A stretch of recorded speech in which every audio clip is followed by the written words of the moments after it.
Patient పేరు నారాయణమ్మ. ఈవిడ వయసు 65 సంవత్సరాలు. గత 15 సంవత్సరాలుగా ఈవిడ మోకాల నొప్పులతో బాధపడుతూ ఉంది.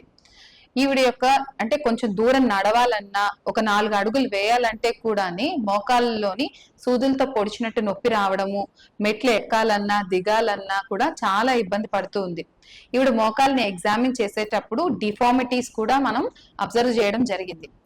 మామూలుగా చూసుకుంటే మనకి మోకాలు అనేది ఈ విధంగా ఉంటుంది. అంటే మన యొక్క తొడ ఎముక కింద ఉండేటటువంటి కాలి ఎముక మధ్యలో కార్టిలేజ్ అనేది ఉంటుంది.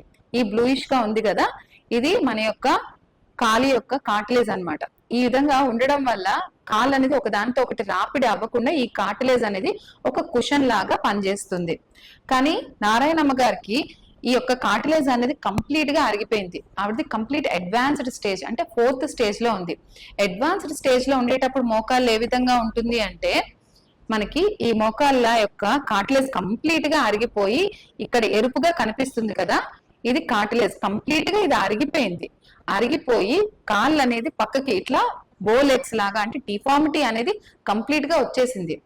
ఈ స్టేజ్ లో కూడా మనము మెడిసిన్స్ తోని, అదే విధంగా పంచకర్మ ట్రీట్మెంట్స్ తోని మనము ఆయుర్వేద మందులు ఇవ్వడం వల్ల ఈ కార్టిలేజ్ తిరిగి రీజనరేషన్ జరుగుతుంది, నొప్పి అనేది కూడా తగ్గుతుంది.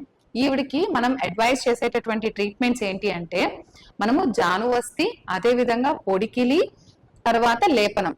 ఎందుకంటే ఆవిడికి పెయిన్ ఉంది, స్టిఫ్నెస్ ఉంది, అదే విధంగా డిఫార్మిటీ ఉంది. అవన్నీ తగ్గటానికి మనము ఈ 3 ప్రొసీజర్స్ ని అడ్వైజ్ చేసాం.